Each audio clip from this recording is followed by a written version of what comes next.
hold on, I'm gonna ask you a question. You work in the business of death, and unfortunately the grave is a mouth that never goes unfed or ever gets full. As a young man, I went through a lot of trauma in life. I always kept it to myself. I was always quiet, and I had a lot of anger within me. And there was one time that I held a pistol, and I really wanted to go out and show somebody how tough I was. And what stopped me was I saw a video of somebody doing, I forgot what you call it, but when you clean the body in the mortuary and stuff like that. And I saw them pull down the skin and vacuum a skull.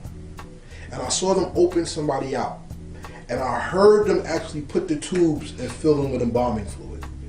That changed my whole direction on respecting life.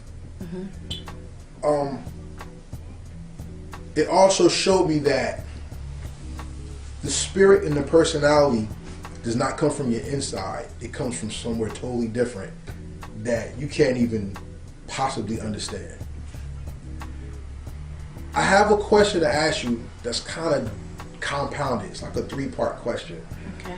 It's not why do you do it, it's how important do you think your job is? How much of a heartbreak is it to see so many young people of color dying? And how has that affected you and your mission and your ministry in life? Whew. So I'll unpack the first question. How important is my job to me? And why is it important? I'm going to say that question too. Okay. So my job is very important. Working at the medical examiner's office, my number one goal is to find out and assist the doctor in finding out how this person passed away, how this person died. I believe like the body talks to you, you know, when you examine it and when you look at it, it talks to you. And if you look at it closely, you can find out how and why they died. Another important factor is that I meet with families all the time. And so my main goal is when I'm meeting with a family and I'm talking to a family that I'm making it as comfortable as possible for them, but ensuring them that their loved one is safe with me in my care, and that we're going to do everything in our power to find out or to come to the conclusion of the cause of death. What was the other question? The effect of seeing so many brown-skinned young men and women. Okay, so the effect is, like I spoke about earlier, I remember three cases that affected me in a traumatic way. One was the death of my friend. He was murdered.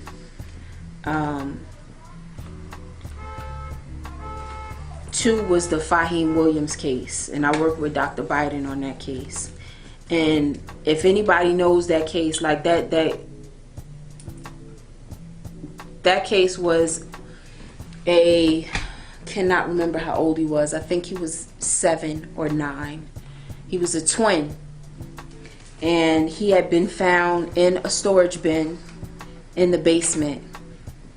He had been starved, malnutrition, locked, chained to a radiator, and his siblings had been going to school. His twin had been going to school, and they were asking him, you know, where's your brother? Where's your brother? Where's your brother? And he didn't know where his brother was. And come to find out, they searched the house and they found that he was inside a storage bin, like a storage bin that you put clothes in to put in away for the summer or away for the winter, you know, a storage bin, a clear plastic storage bin. A human being was put in that bin.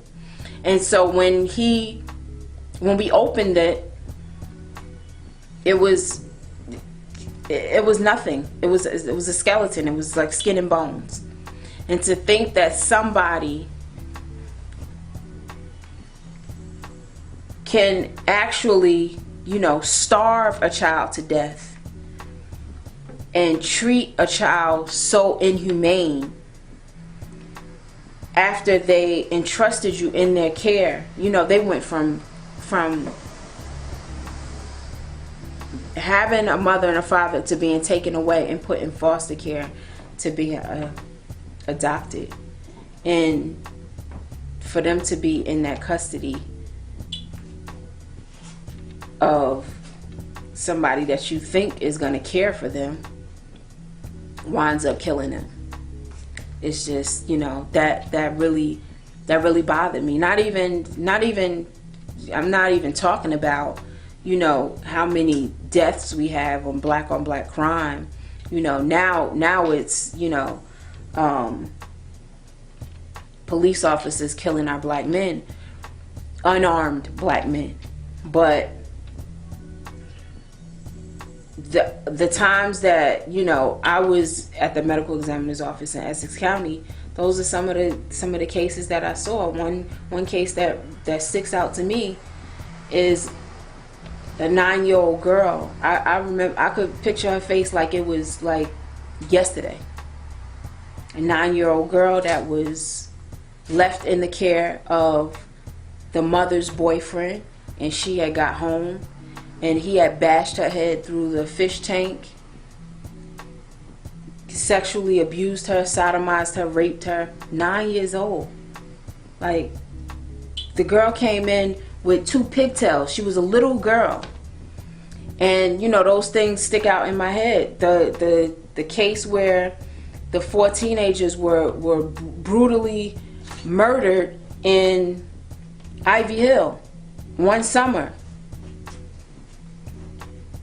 It took everything in me I will say this, I have not I don't think you ever could heal from that. As many times as I had one of the cases, I worked on one of the cases of the one of them, and to see somebody stabbed so many times, that's a different kind of hate. That hate is so deep and rooted. It's just like something's wrong with you. You need help. When you hate somebody that you don't even know that much, that you have to stab them up to end their life like that. So yeah, that took a toll on me. Reason why I do it,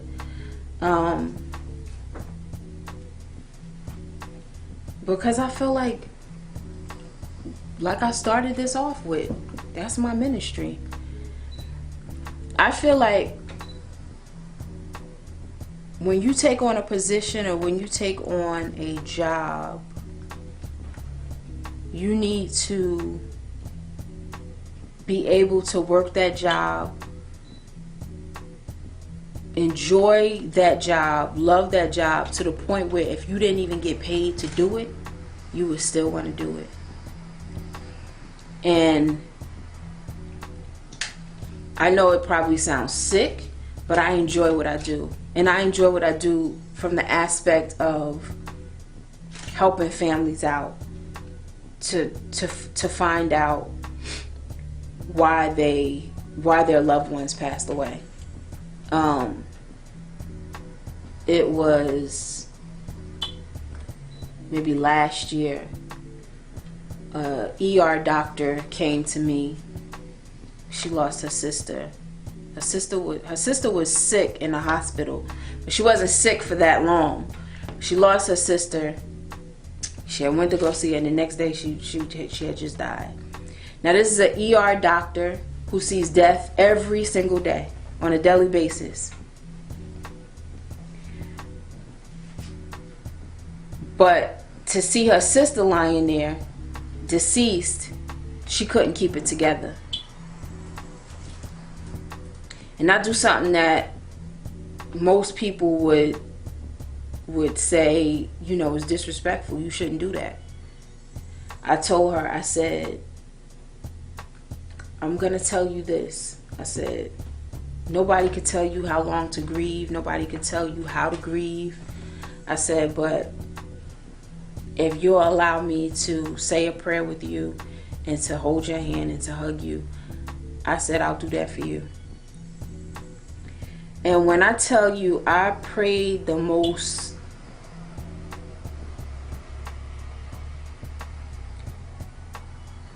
deep rooted prayer that she could understand, because she said she didn't know if it was a God. She didn't know if it was a God, because if it was a God, why did her sister die? And I tried to pray for her spirit, pray for her peace, and pray for her understanding. That whatever she had encountered, or whatever she endured, or whatever she went through, that God would just comfort her and hold her through whatever she was going through. I had no idea. I had no idea that this lady would then, a week later, write to the director of my lab and tell them how much she appreciated me because I did that. That only took, what, 5 minutes out of my time to, you know, comfort her. But that 5 minutes changed her whole life. And that's why I do what I do.